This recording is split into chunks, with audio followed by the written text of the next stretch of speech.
Bismillahirrahmanirrahim. Assalamualaikum warahmatullahi wabarakatuh. Waalaikumsalam warahmatullahi wabarakatuh.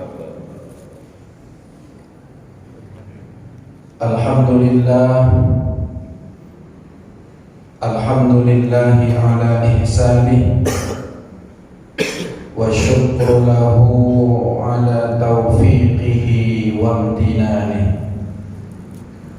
Ashhadu an la ilaha illallah wahdahu la syarika lah wa ashhadu anna Muhammadan abduhu wa rasuluh ad-da'i ila ridwani.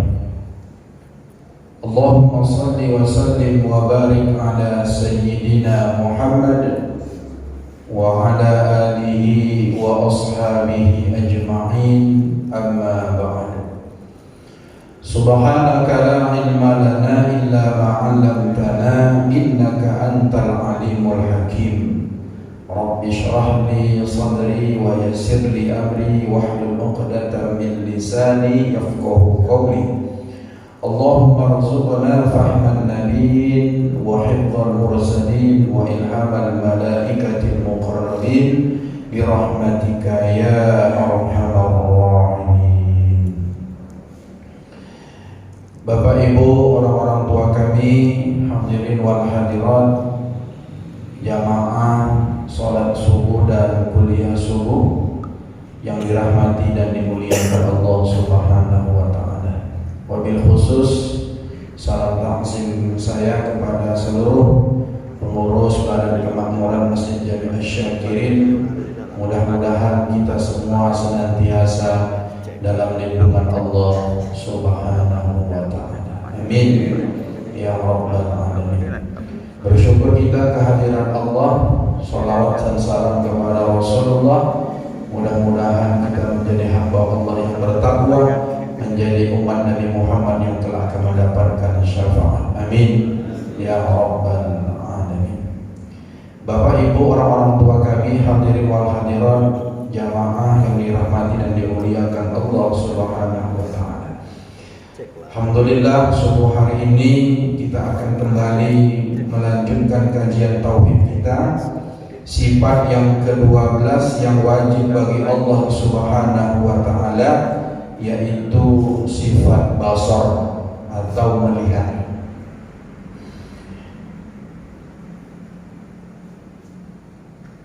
Bismillahirrahmanirrahim. Qala al-muallif rahimahullahu ta'ala wa nafa'ana bihi wa bi barakati ulumihi fid dharain amin ya mujibas sa'ilin. As-sifatu tsaniyatu asyarah al-basar. As-sifatu tsaniyata asyarah al-basar. Sifat yang ke-12 adalah basar. Basar artinya melihat.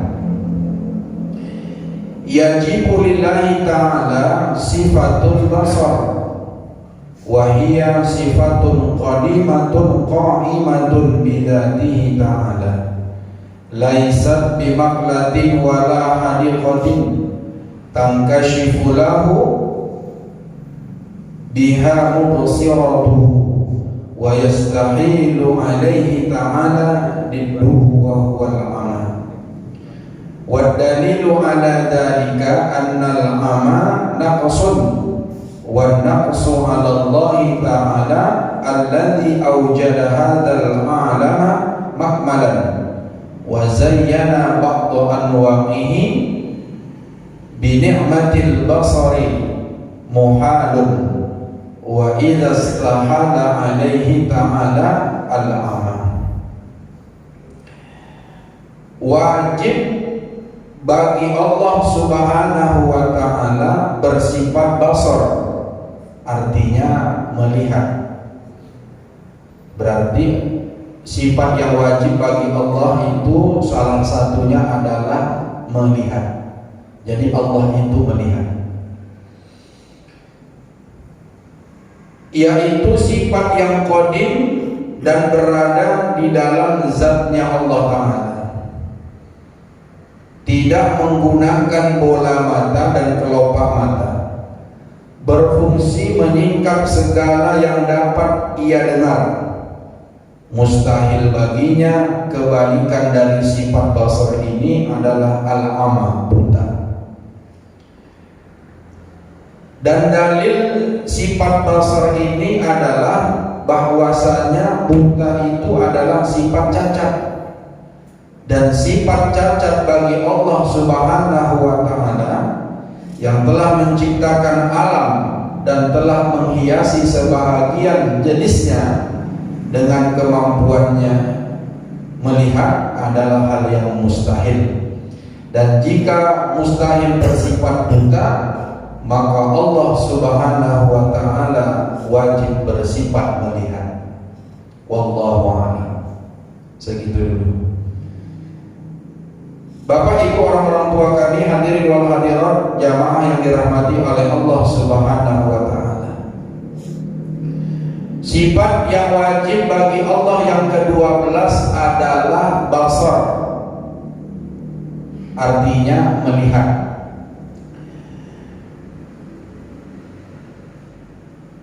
Wajib menurut akal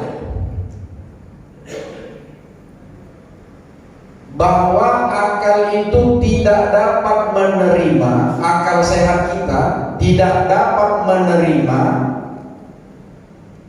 kalau Allah Subhanahu wa Ta'ala itu tidak melihat atau buta. Mustahil. Jadi bagi orang yang sudah mukallaf, umurnya 15 tahun ke atas, akalnya sehat, tidak gila, maka wajib bagi ia untuk meyakini dan mengimani dengan seyakin-yakinnya, dengan keyakinan yang mantap, tidak goyah, bahwa Allah Subhanahu wa Ta'ala mempunyai sifat basar atau melihat. Jadi kita yang ada di dalam masjid ini, yang sudah berumur 15 tahun ke atas dan akalnya sehat, tidak ada punya gangguan akal, tidak gilo dia, maka wajiblah bagi kita untuk meyakini di dalam diri kita, di dalam hati kita nih, dengan yakin yang seyakin-yakinnya, dengan keyakinan yang mantap, tidak goyah, bahwa Allah Subhanahu wa Ta'ala itu bersifat basar atau melihat. Tadi udah 15 tahun ke atas semua kan Pak? Wajib kita. Bagaimana cara kita meyakini dengan seyakin-yakinnya bahwa Allah punya sifat basar? Mengaji tauhid. Jadi orang yang selama hidupnya tidak pernah belajar tauhid, tidak pernah mengkaji sifat basar Allah, maka diragukanlah keyakinannya bahwa dia meyakini dengan seyakin-yakinnya bahwa Allah punya sifat basar. Dari mana orang tahu? Dari mana orang bisa yakin dan beriman kepada Allah dengan sifat-sifatnya kalau dia nggak pernah ngaji? Dari mana dia tahu? Oleh karena itu, makanya setiap hari selalu kita katakan bahwa mengaji terus, terutama ilmu tauhid ini.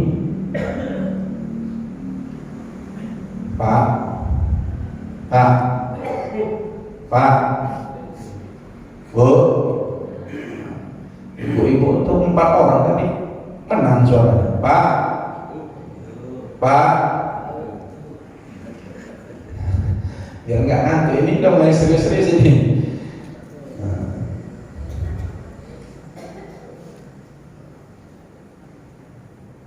Kalau kita sholat aja lah contohnya Pak, sholat.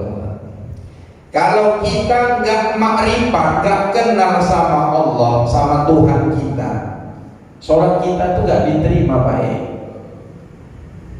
Gak diterima Allah tuh sholat kita. Bagaimana kita mau sholat, mau menyembah sesuatu yang sesuatu itu gak kita kenal? Gak usah kan jauh-jauh lah Pak. Datang tamu ke rumah kita, gak kenal kita. Kira-kira macam mana Pak? Gak kenal lah kita. Macam mana kira-kira? Ibu suruh masuk.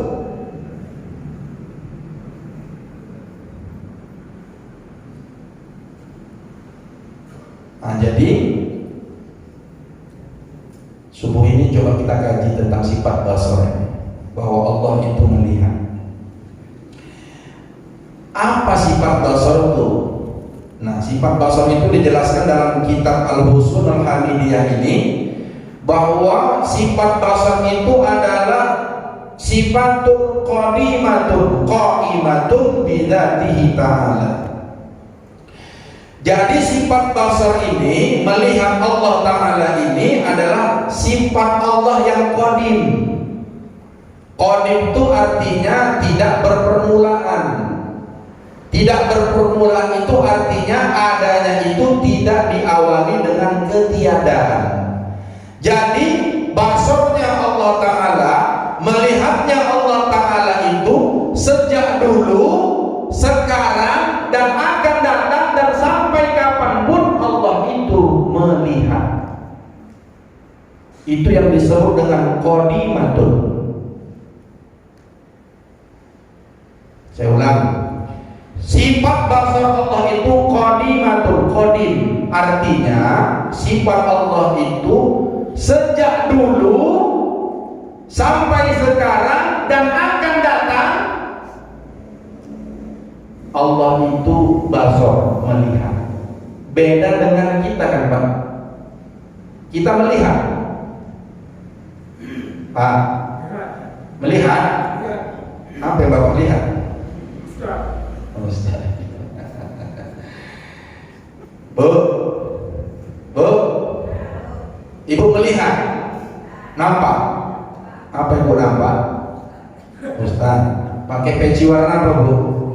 Merah. Bajunya putih. Pakai sal warna apa? Nah, merah putih. Nah, berarti saya Ustaz NKRI. Saya NKRI. Ya kan Pak, ini kan udah dekat-dekat pemilu nih kan, udah mulai datang ke Medan. Mantap lah. Emang Allah tak nengok. Nah, nanti kita kaji dulu, hati-hati lah.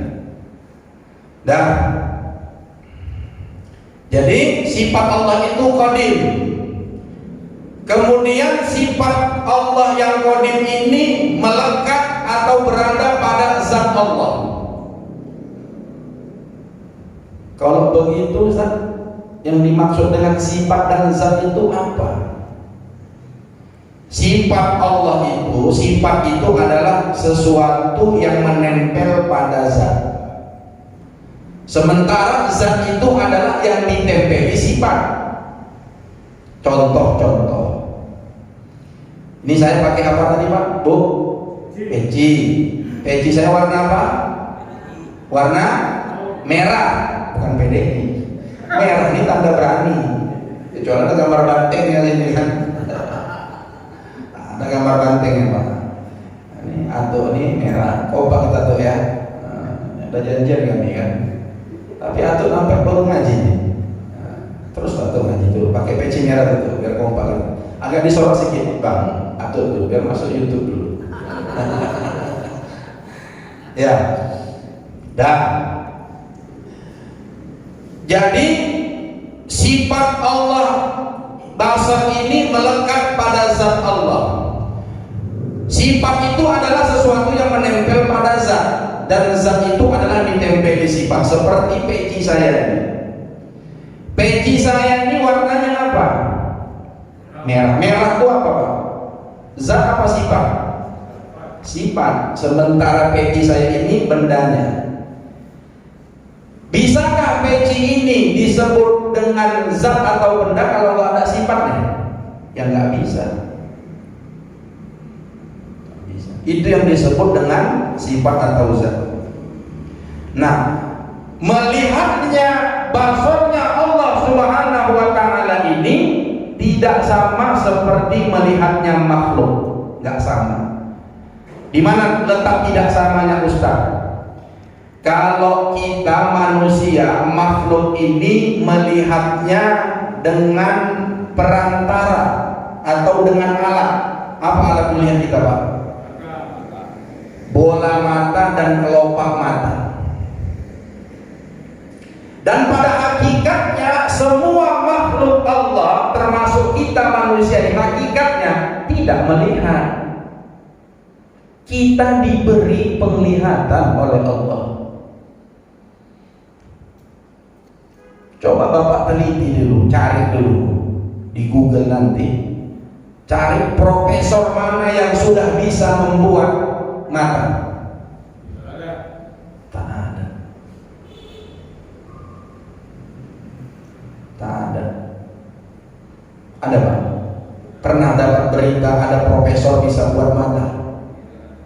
Tak ada. Itu menunjukkan bahwa manusia di pada hakikatnya tidak melihat, tapi diberi penglihatan. Siapa yang memberi? Allah Subhanahu wa taala. Jadi Allah itu melihat tidak dengan menggunakan mata atau kelopak mata. Allah itu tak ada matanya.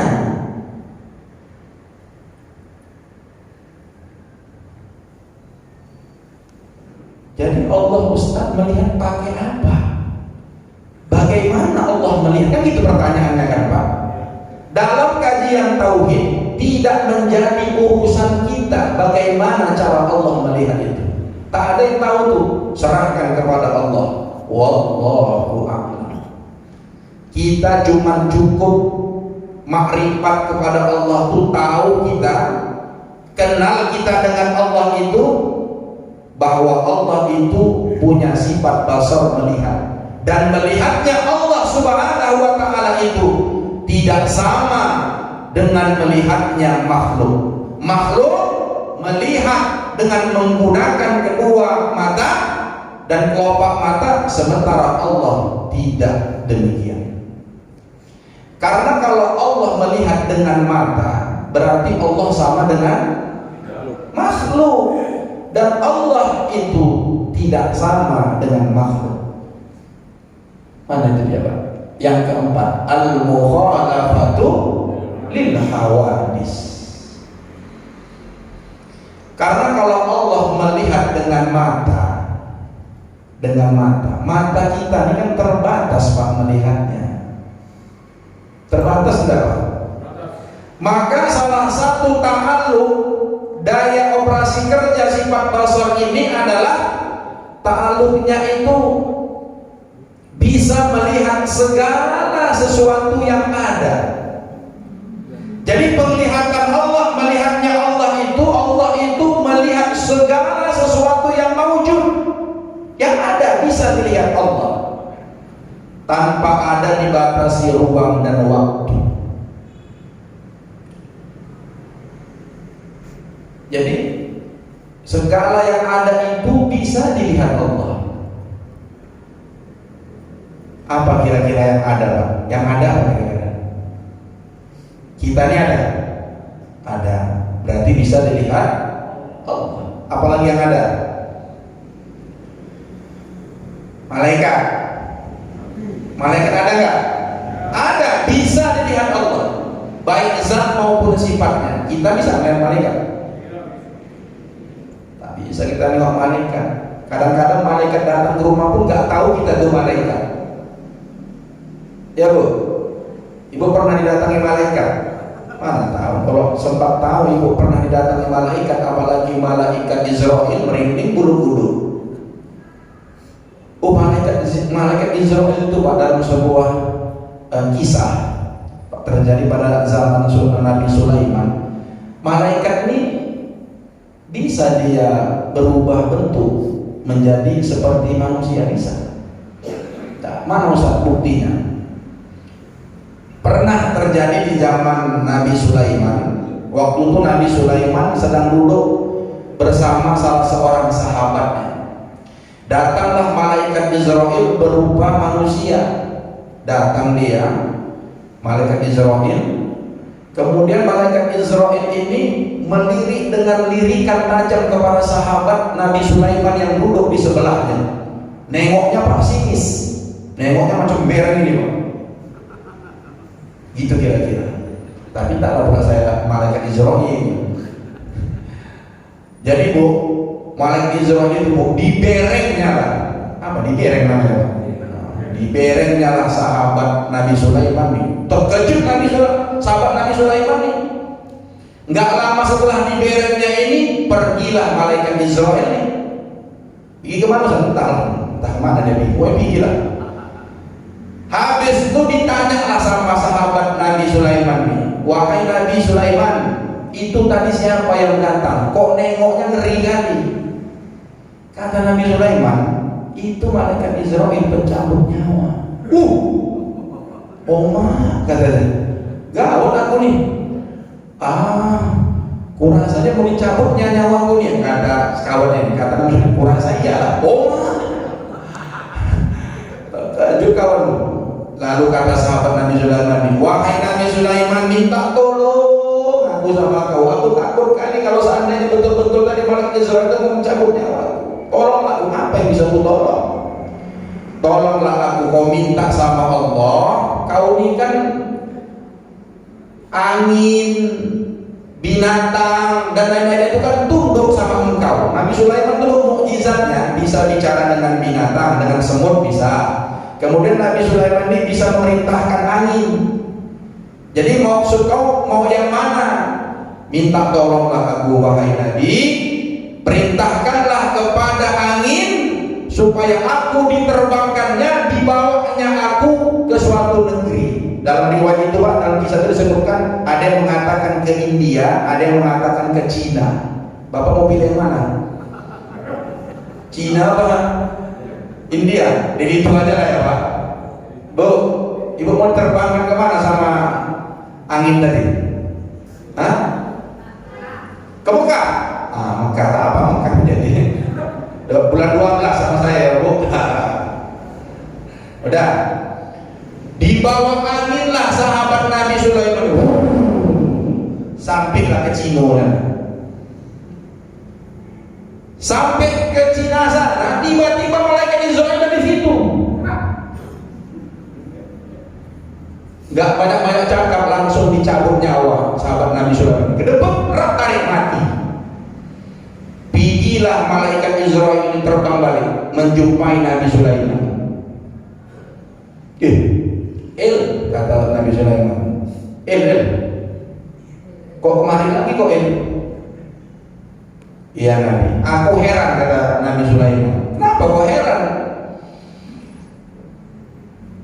Aku nih yang pertama kali datang itu diperintahkan Allah aku nih untuk mencabut nyawa kawan kau tadi itu di Cina.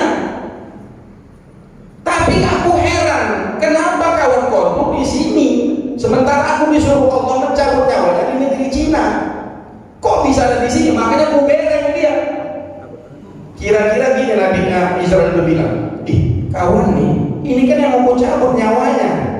Kok dia di sini? Tadi catatan suratnya itu Allah perintahkan aku mencabut nyawa dia di Cina sana. Nyambung Pak? Ibu-ibu yang di Mekah nanti nggak apa-apa juga. Datang malaikat Israel di sana. Silakan lah. Jangan sekarang lah, Pulau Ustaz ya kan. Awak masih pengen juga bisa jalan-jalan.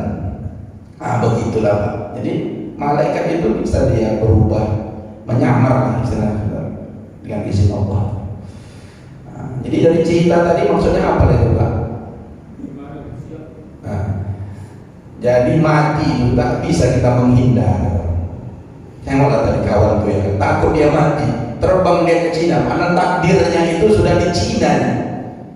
Itulah hebatnya Allah Ta'ala, dirahasiakannya mati kita itu kapan dan di mana. Sudah. Allah Subhanahu wa Ta'ala dengan sifat basarnya tanpa kedua bola mata dan kelopak mata.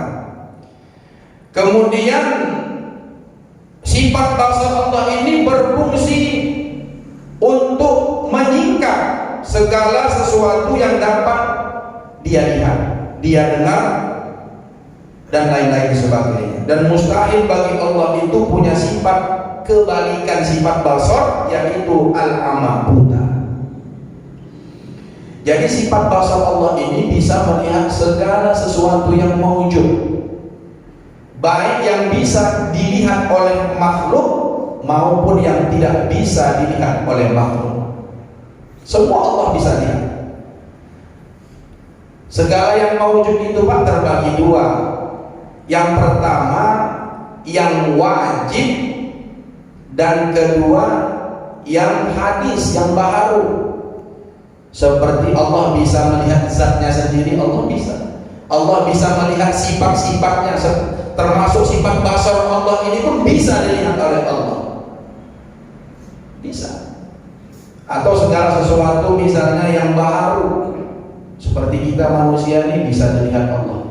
Dan penglihatan Allah itu jangankan yang jelas, yang tidak jelas sekalipun bisa Allah lihat. Contoh, ada semut berjalan di atas batu, batunya berwarna hitam di malam hari. Pak, ada semut berjalan di atas batu hitam di malam hari, tak ada lampu. Saya tanyalah sama bapak-bapak, bisakah kita melihat semut itu? Ada yang bisa melihat, tapi Allah bisa melihat. Itu yang disebut dengan bahwa basarnya Allah itu inkisah, tidak terbatas dan tidak dibatasi dengan ruang dan waktu. Semut yang berjalan kecil di kegelapan malam tanpa ada cahaya dan di atas batu hitam lagi, Allah bisa melihat.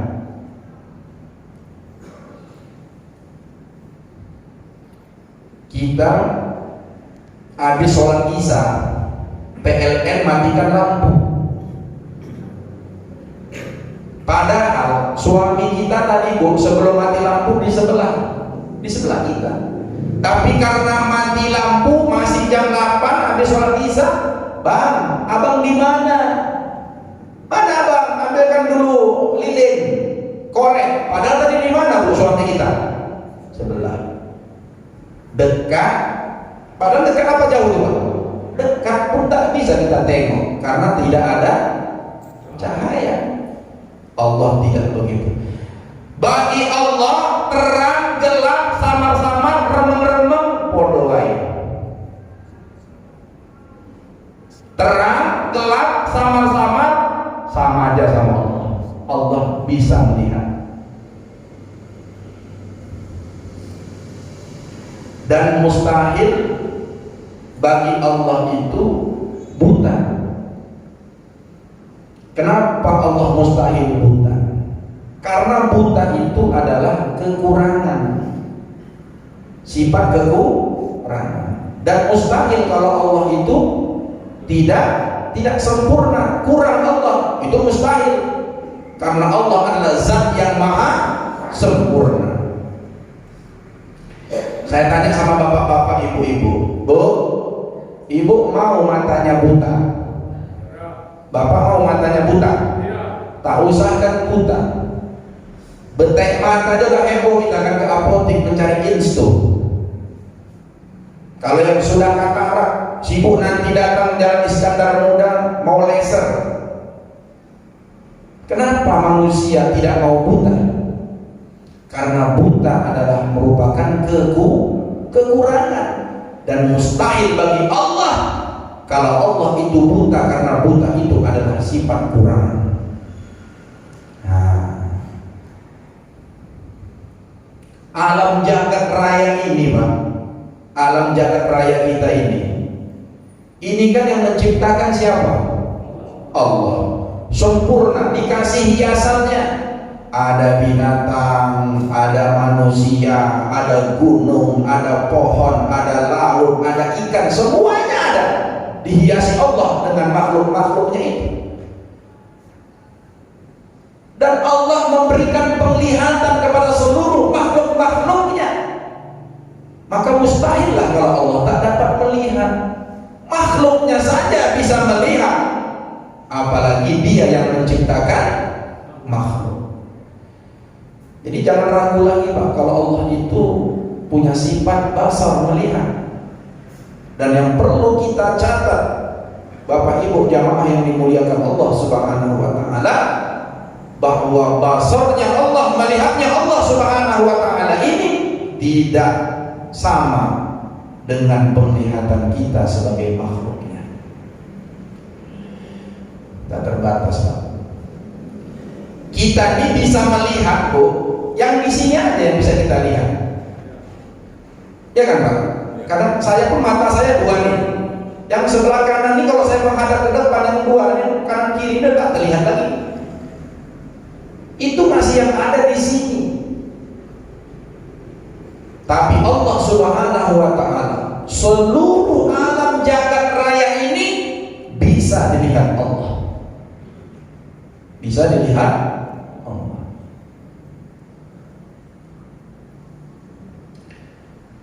Makanya Pak, Bu, hidup ini jangan khawatir, jangan resah, jangan gelisah. Orang yang sudah mengkaji sifat tauhid, sifat Allah basar ini, maka hidupnya nggak khawatir lagi Pak. Tak khawatir. Kenapa? Karena Allah selalu melihat dia. Orang yang sudah duduk keyakinannya mantap bahwa senantiasa Allah melihat gerak-gerik tindak laku kita ini, kita tak khawatir lagi. Lihat orang senang, ya kita senang. Lihat orang susah, ya kita ikut prihatin. Jangan dibalik. Apa namanya itu? SMS. Apa itu SMS Pak? Nah, senang melihat orang susah, susah melihat orang senang. Kalau orang sudah yakin dia bahwa Allah melihat dia, oh enak kali hidup ini Pak, tak gelisah, tak khawatir lagi dia. Karena dia tahu bahwa Allah senantiasa melihat dia. Dan salah satu CCTV, nah CCTV lah saya bilang, salah satu CCTV yang paling paten itu hanyalah penglihatan Allah Subhanahu wa taala. CCTV di Masjid Asy-Syakirin ini cuma satu pandang gini aja. 1, 2, 3, 4. Yang di luar sana tak terlihat lagi. Kemarin kereta Ustaz Teguh hilang apa kan? Oh, nampak pas pernah di depan itu kan. Makanya Allah dalam ayat kursi itu disebutkan apa dulu? Allahu la ilaha illa huwal hayyul qayyum la ta'khudhuhu sinatun wa la naum. Mata Allah ini tak pernah tidur, tak pernah ngantuk. Beda dengan mata kita.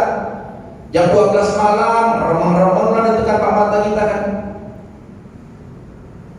Tapi Allah tak pernah ngantuk dan tak pernah tidur. Artinya apa? Segala tindak tanduk kita ini dilihat Allah. Dilihat Allah. Makanya elok-eloklah awak hidup.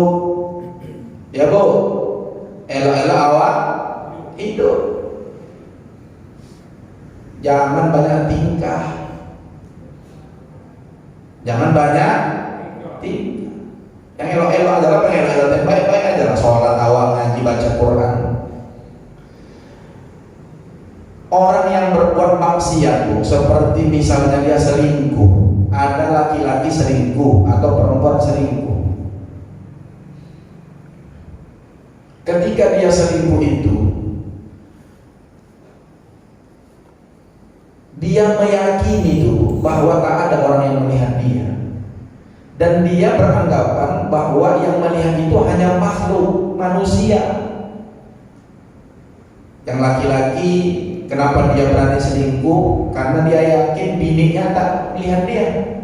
Si perempuan selingkuh karena dia yakin bahwa selakinya suaminya tak melihat dia. Dia lupa bahwa ada yang senantiasa selalu melihat tingkah laku dia. Bu, Pak, Bapak kalau misalnya ada gangguan iblis, setan, jin itu mau selingkuh, tapi tiba-tiba Bapak ingat Allah, jadi nggak selingkuh? Begitu awak mau menggoda perempuan tuh, mau pegang tangannya, dek, ingat kita ngaji di Asy-Syakirin, ya Allah, Allah melihat. Tarik balik tuh Pak. Nggak ada tuh dengan ingat Allah, Allah melihatku, ayo kita jalan terus. Tak ada tuh, tak ada. Orang berbuat maksiat karena lupa kepada Allah. Betul Pak? Betul, karena dia meyakini bahwa Allah tuh tidak melihat dia. Dia pikir Allah tuh melihat sama seperti manusia melihat dia. Di balik tembok, di dalam tempat kegelapan, sudah tidak bisa dilihat, tapi Allah tidak. Jadi belajar sifat basar nih, yang pertama kita munculkan dalam sifat diri kita nih adalah sifat muraqabah. Muraqabah itu senantiasa kita dalam pengawasan Allah. Dalam pengawasan Allah. Karena nggak ada Pak yang bisa lari dari pandangan Allah. Tak ada yang bisa. Dan setiap apa yang kita kerjakan dilihat Allah, itu ditulis dan dicatat dalam catatan Allah Subhanahu wa Ta'ala. Ini kita sekarang nih Pak, ditengok Allah kita nih, lihat Allah nih. Siapa-siapa yang mengaji di Masjid Asy-Syakirin ini ditengok Allah. Siapa-siapa yang hari ini seponek sepeda tak sholat subuh tak mengaji, dilihat Allah, dilihat Allah. Yang masih tidur tadi waktu azan subuh, dilihat Allah. Yang dalam kamar mandi dia tidak pakai basahan, telanjang bulat dia berwudu mandi, itu dilihat Allah. Kemana saja pun kita dilihat Allah. Bahkan semut yang masuk ke dalam lubang, di bawah tanah, di atas langit, semuanya dilihat oleh Allah Subhanahu wa Ta'ala. Jadi mau lari kemana kita lagi? Nah, oleh karena itu, dengan belajar kita sifat basar ini, kita meyakini bahwa Allah Subhanahu wa Ta'ala senantiasa melihat kita, dan muncul sifat muraqabah, merasa diawasi Allah. Kalau orang sudah merasa diawasi Allah, pasti dia senantiasa tidak akan pernah berbuat maksiat dan dia akan taat kepada Allah. Itulah pentingnya ngaji tauhid ini Pak. Kita tahu hukum haram halal, tapi kita tidak kenal siapa yang memberikan hukum itu. Susah kita untuk mengerjakan perintah Allah dan menjauhi larangan Allah itu. Susah. Kenapa? Karena kita tidak kenal siapa yang membuat syariat.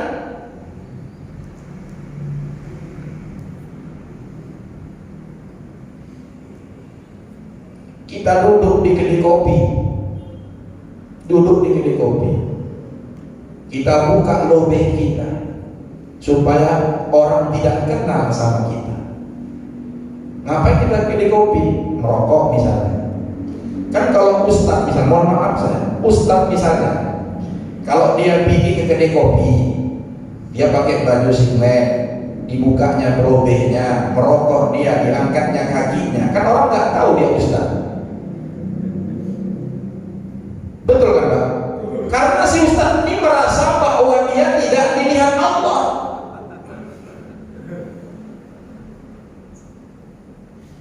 Makanya saya kemana-mana, istri saya termasuk bilang, Abi kemana-mana kok pakai lobe, pakai peci, aku udah ustaz.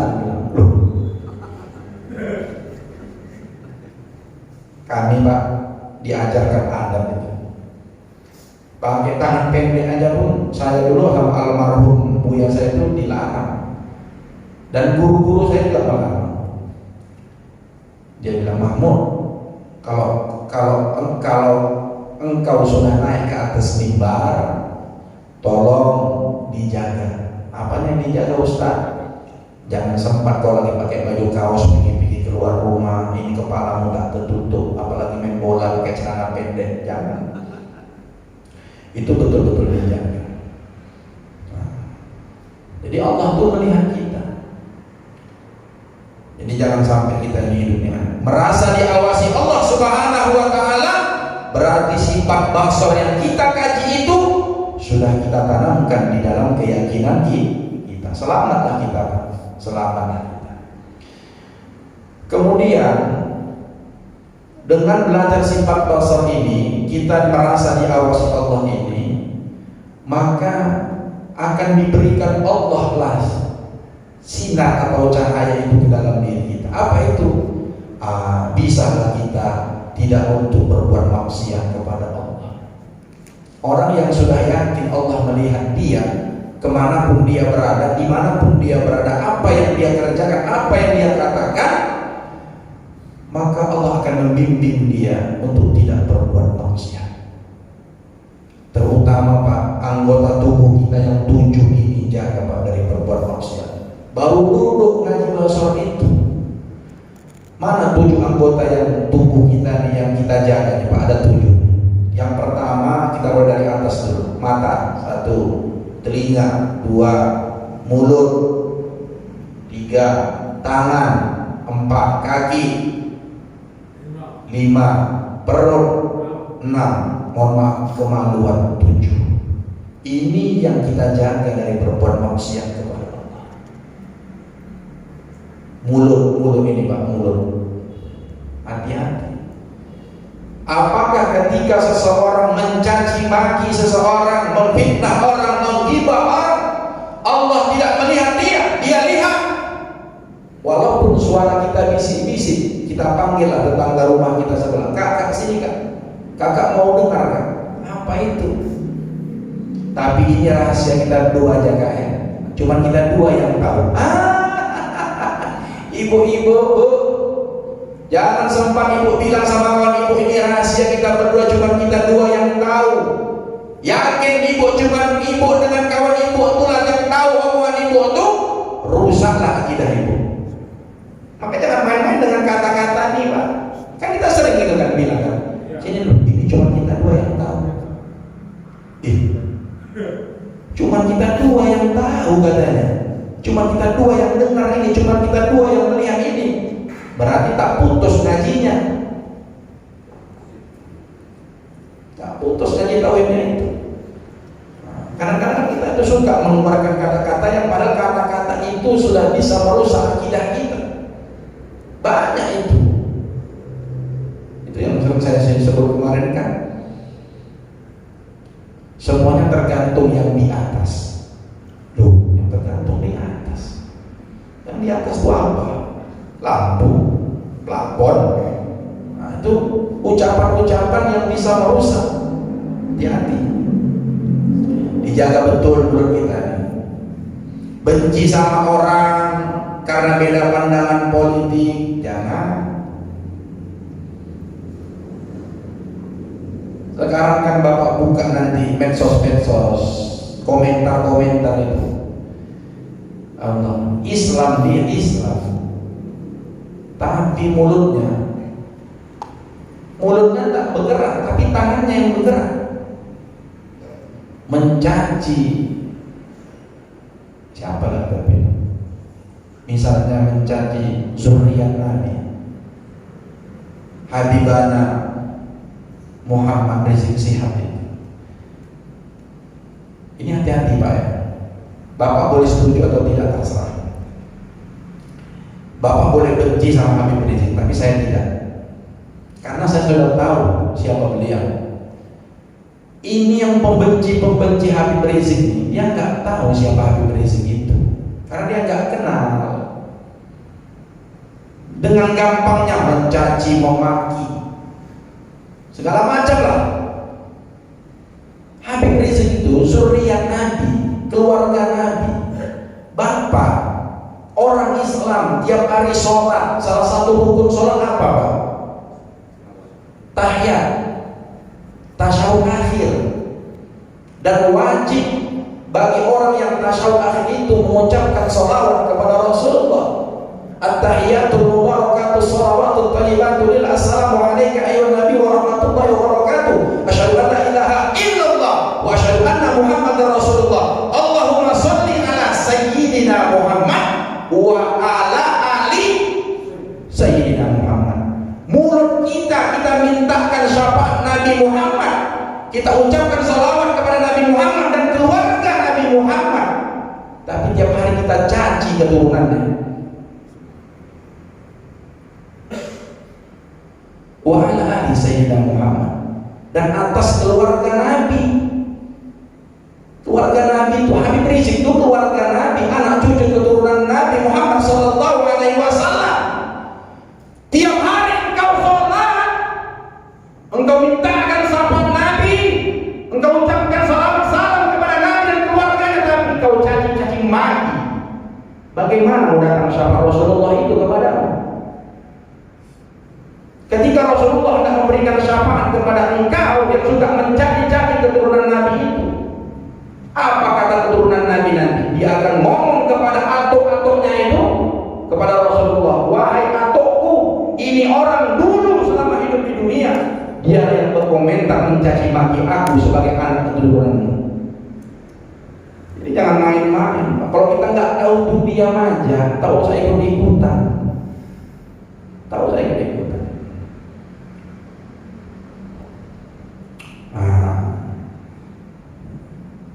Jadi hati-hati dengan ucapan ini. Ucapan ini dijaga betul. Itu salah satu tempat maksiat itu mulut. Jadi seluruh yang 7 tadi ini tolong dijaga. Bagaimana cara menjaganya? Senantiasalah kita diawasi, merasa diawasi oleh Allah Subhanahu wa Ta'ala. Kemudian sebagai penutup, kan nanti banyak tuh pertanyaan, Ustaz, bagaimana Ustaz? Aku nih tetap juga aku berbuat dosa. Udah ngajinya Ustaz, tapi memang tak bisa aku istiqomah Ustaz untuk tidak buat maksiat nih. Biasa itu Pak Bu. Kata Imam Al-Ghazali bahwa iman manusia ini yazid wa yanqus. Itulah iman kita nih orang awam nih yazid wa yanqus, kadang bertambah, kadang berkurang. Kita ini bukan nabi. Orang nabi itu tetap dia bahkan meningkat terus. Beda juga dengan malaikat. Kita memang manusia nih, kadang buat dosa. Yang habis buat dosa istighfar, besok buat lagi ya. Janganlah.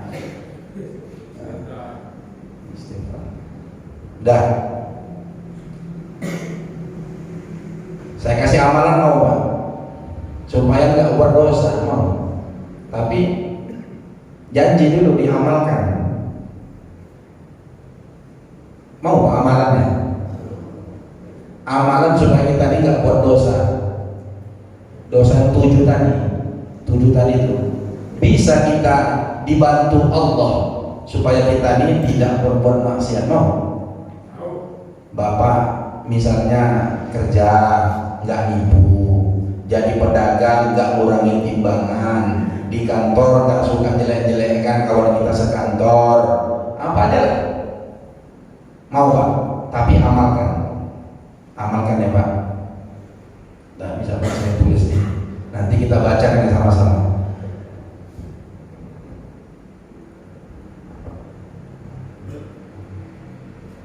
Amalannya itu nggak payah, cuman doa aja, doa. Tapi mesti yakin, yakin. Apa yang dibaca? Ada bacaannya, ada doanya. Doanya pendek aja. Apa itu? Bismillahirrahmanirrahim. Allahu ma'i, Allahu syahidi, Allahu nadirun ilayya. Dibaca 21 kali sebelum tidur. Saya ulang. Allahu ma'i, artinya Allah bersamaku. Allahu syahidi, Allah menyaksikan aku. Allahu nadirun ilayya, Allah senantiasa melihat aku. Nah, itu dibaca 21 kali. Insya Allah setiap kita mau buat dosa diingatkan oleh Allah. Ayo Pak, sama-sama kita baca sebagai penutup. Bismillahirrahmanirrahim. Allahu ma'i, Allahu syahidi, Allahu nazirun ilayya.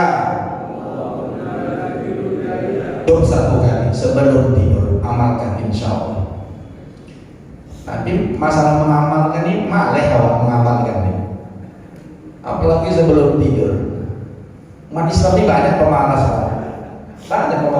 banyak amalan-amalan itu, tapi kita malas melakukannya. Udah tahu ya kita. Nah, dibaca itu. Apalagi atu-atu saya ini kakek-kakek awalnya senior-senior itu adalah dibaca. Allahumma Allahu syahidi, Allahu nazirun ilayya 21 kali sebelum tidur. Tak telak pulau satu kali. Payah mengabarnya ada Ustaz. Baca ini saja. Allah bersamaku, Allah menyaksikanku, Allah senantiasa melihat aku. 21 kali. Nah, tapi udah lama nanti setahun jangan apa, diambil itu. Ada Ustaz, jangankan itu yang ku baca. Bismillahirrahmanirrahim ya Allah aja perkara tak ku baca, itulah masalahnya. Ada masuk kamar mandi kencing awal tak berwudu langsung tidur. Makanya tidurnya diganggu setan aja. Nah, banyak amalan-amalan dulu. Nah, jadi sikit-sikit aja terus tapi kita amalkan. Kita ini orang awam ini tak semua itu bisa kita amalkan, sikit-sikit aja. Nah, ada yang amalannya itu jaga wudu, silakan jaga wudu. Ada amalannya baca Quran, baca Quran. Ada yang amalannya puasa Senin Kamis, didawamkan dia. Tak bisa kita semua tuh, kita ini orang awam, apalagi kita bekerja. Paling tidak pinoman ada satu amalan andalan kita. Dalam hidup ini Pak mesti ada satu amalan andalan kita. Nah, ingat tuh Pak. Bapak-bapak apa amalan andalannya? Ceritain orang aja. Ingat apa ya? Hidup ini mesti ada satu pinoman amalan andalan kita. Nah, mesti ada. Makanya jangan main-main hidup ini. Apa amalan kita biasanya? Sholawat, silakan sholawat. Tapi gini, bapak-bapak kalau mau ngamalkan itu mesti tahu apa yang kita amalkan itu. Ini gunanya untuk apa? Jangan main asal-asal diamalkan aja. Tanya, macam ini kan? Saya kan dapat ini dari salah seorang kiai di Banten itu. Nah, beliau mengajarkan amalan ini. Tak usah saya ceritakan, tapi nanti bapak rasakan aja coba. 40 hari kata beliau, kata kiai, 40 hari doa ini kita bacakan tidak putus-putus sebelum tidur, insya Allah 7 anggota badan kita ini tidak akan berbuat maksiat kepada Allah. Nah, coba Pak, buktikan itu. Ya Bu, ibu-ibu nanti kalau udah 40 hari Bu ngamalkan 21 kali tadi itu, tiba-tiba ibu heran kenapa mulutku ini terkunci ada kalau wirid ibu terkunci mulutnya. Habis baca Yasin tak mau lagi bercakap. Ya kakak kok banyak cakap sekarang. Dia takut ibu buat dosa. Karena kalau habis wirid kan biasanya ngapain tuh ibu-ibu itu? Udah mulai lah kan tengok kanan, nengok jilbab kaum sebelah, mereng. Murahan ini punya banyak ikan lama nih punya. Itu hati-hati ya Bu, membaca dulu supaya tidak berbuat maksiat. Mungkin ini yang kami sampaikan, mudah-mudahan bermanfaat. Insya Allah kajian tauhid kita akan berlanjut lagi. Mungkin ada 2 kali pertemuan lagi karena Ramadan kita tidak mengaji, yaitu sifat kalam. Ya, sifat yang ke-13 sifat kalam. Mungkin ini dapat kami sampaikan, mudah-mudahan bermanfaat. Kalau misalnya ada yang kurang jelas, sudilah kiranya Bapak Ibu orang tua kami buka saja channel YouTube kita di Ummah Official. Nanti yang lupa-lupa bisa dilihat di situ. Yang paling penting diisi paket ya Pak. Pulsa handphone itu diisi paket dari misalnya Ummah Official. Lihat supaya nanti yang lupa-lupa bisa ingat. Termasuk amalan tadi, Allahumma Allahu syahidi, Allahu nazirun ilayya 21 kali. Adilah nanti itu. Tapi jangan lupa like and share serta subscribe. Nah, itu yang paling penting. Wallahu a'lam. Mungkin ada pertanyaan, kami persilakan dengan senang. Ada pertanyaan. Ya, silakan tuh. Itu yang mana yang paling kita jaga, Ustaz? Mana tuh? Yang tujuh itu, Hmm. yang mana yang paling kita jaga kali? Yang paling mana yang paling kita jaga kan ya? Kalau bisa tuh itu juga tuh. Belum dapat saya yang mana yang paling pertama. Tapi kata Rasulullah, semua itu berawal dari mulut. Nah, mulut ini sumber awal dosa. Mulut. Hati-hati. Makanya mulut ini Pak, dalam kitab Mau'izatul Mu'minin itu ada 21 yang keluar dari mulut ini bisa berbuat dosa. Paling banyak dari mulut. Mulut. Nah, jadi hati-hati dengan mulut. Karena kalau udah mulut bercakap, semua itu kena. Nah, jadi hati. Tapi sebetulnya sumber semua 7 itu hati. Karena Allah Subhanahu wa taala dengan sifat basornya ini, sebenarnya Allah tuh tidak melihat zahir kita. Tapi yang dipandang Allah itu adalah qulub, hati. Nah, jadi nanti kalau ngaji tasawuf, ini kan ada yang ngaji tauhid, Pak. Ngaji tasawuf itu hati lah dibersihkan. Karena Rasulullah ada bersabda dalam hadis, Innallaha la yanzuru ila suwarikum wala ila ajsamikum walakinnallaha yanzuru ila qulubikum wa a'malikum. Allah itu tak menengok bentuk fisik kita, rupa kita ini tak ditengok Allah, tapi yang dipandang Allah adalah hati kita. Karena hati ini sumber semuanya. Yang menggerakkan 7 anggota badan kita ini hati. Hati kita nih. Makanya hati ini mesti bersih, jangan berkarat. Seperti cermin, kalau cermin itu sudah berkarat dia, bisa nggak kita bercermin lagi? Tidak bisa. Begitulah hati itu. Itu nanti ngaji tasawuf pelan. Siapa Ustaz sini tasawufnya? Ada? Hah? Itu cara membersihkan hati itu banyak. Kalau mau lihat kajian tasawuf saya boleh juga Pak, lihat di rumah official. Saya itu mengisi tasawuf di 2 masjid, di Masjid Tarbiyah Simpang Limun sama Masjid Ainul Iman di Ekawarni setiap minggu kedua. Buka YouTube-nya, saya buka kitab Hikam Imam Ibnu Athaillah As-Sakandari. Bagus itu, buka aja. Jadi saya ini bukan ustaz radikal.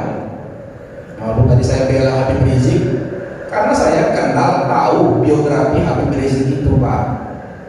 Tahu saya, itu cucu-cucu, cicit-cicit keturunan Rasulullah. Tiap hari Allahumma sholli ala sayyidina Muhammad wa ala sayyidina Muhammad. Tapi kita caci keluarga, macam mana itu coba? Mana ceritanya?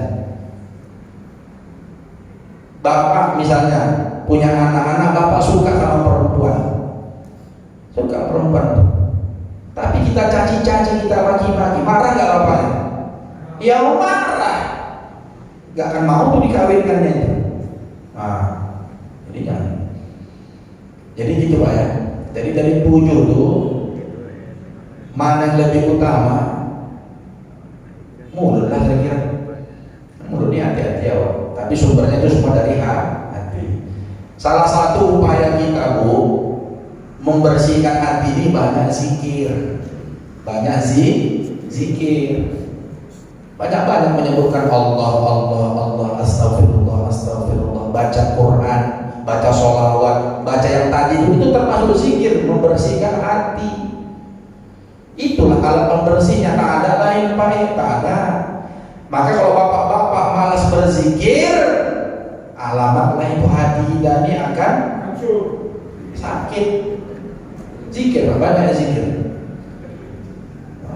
Makanya saya bilang, kalau kita orang awam, memang tak bisa kita bangun malam, ya kan Pak? Besok pagi kita bekerja, kan susah tuh bangun malam tiap malam itu mentik zikir seperti Abu Hurairah 1000 kali. Abu Hurairah itu baca subhanallah sebelum tidur 1000 kali Pak. Sebelum tidur 1000. Awak bismillahirrahmanirrahim aja pun tak kelar. Makanya pinoman habis sholat wajib jangan kabur. Nah saya bilang Kak, berulang-ulang itu. Habis sholat wajib, sholat fardu jangan kabur. 33 kali dulu subhanallah, 33 kali dulu alhamdulillah, 33 kali dulu Allahu Akbar. Udah cukup lah itu, karena kita orang awam. Kalau nanti bapak mau menekuni zikir lagi, itulah saya bilang biji kebasilan, bertorikot di sana, bersuluk. Itu habis sholat 5.000 kali, nggak bisa di sini 5.000 kali. Kenapa? Kalau Ustaz Teguh besok dipecat lah. Mana bisa di Bidah Sakir ini berzikir 5.000 kali, 3 jam setengah baru siap. Subhanallah 33 kali aja udah banyak orang lompat.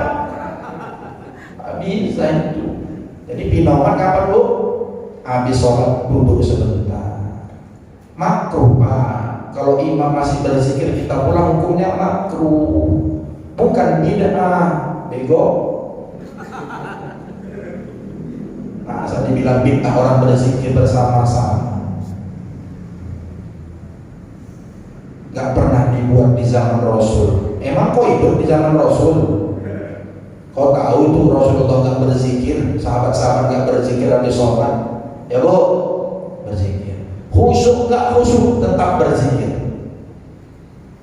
Karena ada orang sebahagia dia gak mau berzikir, ditanya orang, kau kenapa gak berzikir lagi? Aku berzikir gak khusyuk, daripada aku gak khusyuk lebih bagus aku gak usah berzikir lah, macamnya aku main-mainkan Allah. Salah itu pak, salah itu. Imam Ibn Athaillah dalam kitab hikamnya itu menyebutkan terus berzikir walaupun tidak khusyuk, karena memang zikir itu ada tingkatan-tingkatannya. Pertama orang awam kayak kita nih zikir namanya zikir ghaflah, lalai. Sambil zikir teringat istri di rumah, teringat kerjaan awal di sekolah, kerjaan kita, itu zikir kita. Tapi kalau kita terus nanti dibimbing Allah. Nah tingkat kedua namanya zikir yaqazah, sadarlah kita. Nanti yang ketiga nanti barulah zikir orang makrifah. Itu tak bisa kita tuh. Dari ghaflah ke yaqazah dulu, pelan-pelan. Pertama 33 dulu. Agak-agak udah pensiun kayak Pak Haji, gila agak kebasilan sana, naik 5.000, ya kan?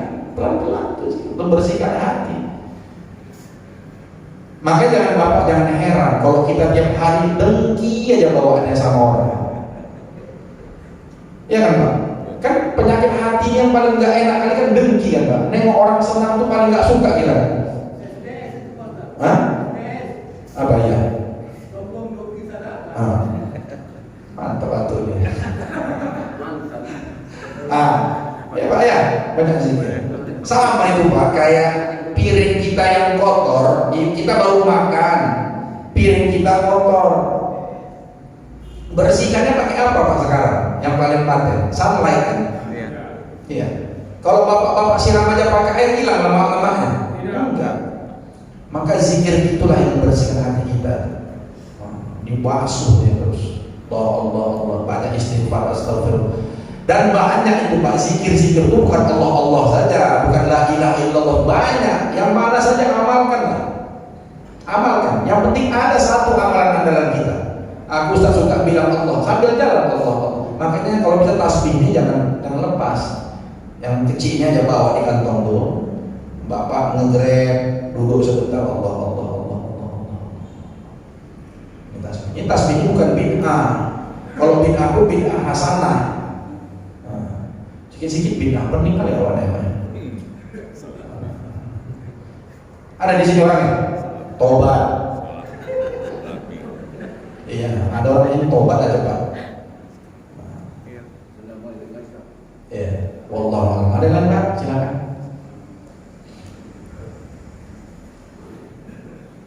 Kalau ada berdoa kita. Astaghfirullahaladzim alladzi la ilaha illa huwal hayyul qayyum. Astaghfirullahaladzim alladzi la ilaha illa huwal hayyul qayyum. Astaghfirullahaladzim alladzi la ilaha illa huwal hayyul qayyum wa atubu ilaih. Bismillahirrahmanirrahim. Alhamdulillahirabbil alamin. Wassalatu wassalamu ala asyrafil anbiya'i wal mursalin. وعلى آله وأصحابه أجمعين. اللهم علمنا ما جهلنا وذكرنا ما نسينا وانفعنا بما علمتنا يا الله يا أرحم الراحمين. اللهم زدنا علما وارزقنا فهما وعملا صالحا مقبولا وولدا صالحا برحمتك يا أرحم الراحمين. اللهم اجعل جمعنا هذا جمعا مرحوما وتفرقنا من بعده تفرقا معصوما واهدنا صراطا مستقيما. اللهم اختم لنا بحسن الخاتمة ولا تختم علينا بسوء الخاتمة. ربنا ظلمنا أنفسنا وإن لم تغفر لنا وارحمنا لنكونن من الخاسرين. ربنا آتنا في الدنيا حسنة وفي الآخرة حسنة وقنا عذاب النار. وصلى الله على سيدنا محمد وعلى آله وأصحابه أجمعين. سبحان ربك رب العزة عما يصفون وسلام على المرسلين والحمد لله رب العالمين. تقبل الله منكم إنا ومنكم تقبل يا كريم. Kita tutup dengan kafaratul majlis. Subhanakallahumma bihamdik asyhadu an la ilaha illa anta astaghfiruka wa atubu ilaik. Nasrun minallahi wa fathun qarib wa basyiril mu'minin billahi taufiq wal hidayah. Wassalamu alaikum warahmatullahi wabarakatuh.